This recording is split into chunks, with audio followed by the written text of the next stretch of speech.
ಇವರು ಯುದ್ಧ ಆಡಿ 31ನೇ ತಾರೀಕು ರಾತ್ರಿ ಚಾಲೋಗಿದ್ದ ಯುದ್ಧ ಬೆಳಗ್ಗೆ ಅದು ಮುಗೀತು. 5,000 ಅವರು ಪೇಶ್ವೆ ಸೈನಿಕರಿದ್ದಾಗ ಬರೀ 300 ನಮ್ಮ ಮಹಾರ ಸೈನಿಕರು ಅವ್ರ ಜೊತೆ ಯುದ್ಧ ಆಡಿ ಈ ವಿಜಯೋತ್ಸವವನ್ನು ಇವತ್ತು ತಂದುಕೊಟ್ರು. ಅದಕ್ಕೆ ನಮನ ಮಾಡಾಗ ನಾವು ಇನ್ನೂವರೆಗೆ ಇದಕ್ಕೆ ಭೀಮಾ ಕೋರೆಗಾಂವ್ ವಿಜಯೋತ್ಸವ ದಿನ ಮಾಡ್ತಿದ್ವಿ.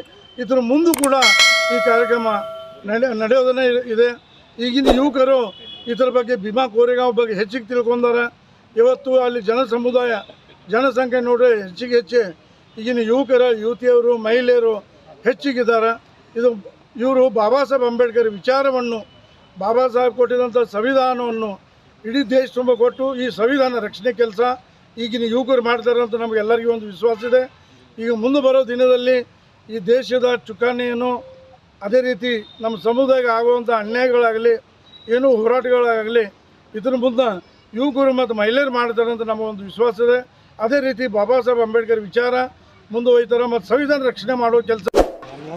ಡಾಕ್ಟರ್ ಬಾಬಾ ಸಾಹೇಬ್ ಅಂಬೇಡ್ಕರ್ ಅವರ ಪಾದಾವರಂದಗಳಲ್ಲಿ ವಂದಿಸುತ್ತಾ ಇವತ್ತಿನ ದಿವಸ ಭೀಮಾ ಕೋರೆಗಾಂವ್ ವಿಜಯೋತ್ಸವದ ನಿಮಿತ್ತವಾಗಿ ಬೆಳಗಾವಿ ಜಿಲ್ಲೆಯ ವಿವಿಧ ದಲಿತ ಸಂಘಟನೆಗಳ ಸಹಯೋಗದಲ್ಲಿ ನಾವು ಇವತ್ತಿನ ದಿವಸ ಶೌರ್ಯ ದಿನವನ್ನು ಆಚರಣೆ ಮಾಡ್ತಾ ಇದ್ದೇವೆ.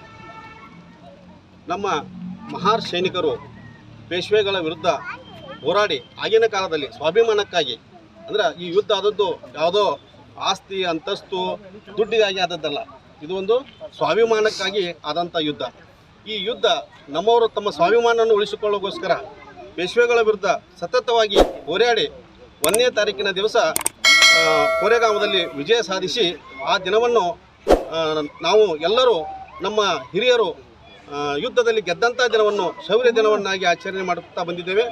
ಇವತ್ತಿನ ದಿವಸ ಬೆಳಗಾವಿ ಜಿಲ್ಲೆಯ ಡಾಕ್ಟರ್ ಬಾಬಾ ಸಾಹೇಬ್ ಅಂಬೇಡ್ಕರ್ ಅವರ ಉದ್ಯಾನವನದಲ್ಲಿ ಬೆಳಗಾವಿ ಜಿಲ್ಲೆಯ ವಿವಿಧ ದಲಿತ ಸಂಘಟನೆಗಳೆಲ್ಲರೂ ಕೂಡಿಕೊಂಡು ನಾವು ನಮ್ಮ ಹಿರಿಯರಿಗೆ ಸ್ಮರಣೆಯನ್ನು ಸಲ್ಲಿಸುವ ಸಲುವಾಗಿ ನಾವು ಕೂಡಿಕೊಂಡಿದ್ದೇವೆ.